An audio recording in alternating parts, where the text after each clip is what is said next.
ৰাজ্যত কাইলৈৰ পৰা আৰম্ভ হ'ব হাইস্কুল শিক্ষান্ত পৰীক্ষা। ৰাজ্যৰ 1046টা পৰীক্ষা কেন্দ্ৰত অনুষ্ঠিত হ'ব এই বৰ্ষৰ হাইস্কুল শিক্ষান্ত পৰীক্ষা। হাইস্কুল শিক্ষান্ত পৰীক্ষাত অৱতীৰ্ণ হ'ব মুঠ 4,38,565 গৰাকী পৰীক্ষাৰ্থী। আকৌ 11 ফেব্ৰুৱাৰীৰ পৰা অনুষ্ঠিত হ'ব উচ্চতৰ মাধ্যমিকৰ চূড়ান্ত বৰ্ষৰ পৰীক্ষা।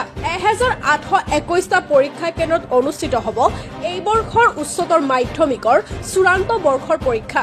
উচ্চতৰ মাধ্যমিক চূড়ান্ত বৰ্ষৰ পৰীক্ষাত অৱতীৰ্ণ হ'ব মুঠ 3,30,344 গৰাকী প্ৰাৰ্থী। আমি পুনৰবাৰ জনাইছো, ৰাজ্যত কাইলৈৰ পৰা আৰম্ভ হ'ব এই বৰ্ষৰ হাইস্কুল শিক্ষান্ত পৰীক্ষা।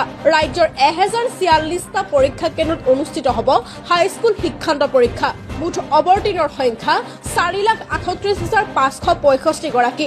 আকৌ 11 ফেব্ৰুৱাৰীৰ পৰা অনুষ্ঠিত হ'ব এই বৰ্ষৰ উচ্চতৰ মাধ্যমিকৰ চূড়ান্ত বৰ্ষৰ পৰীক্ষা।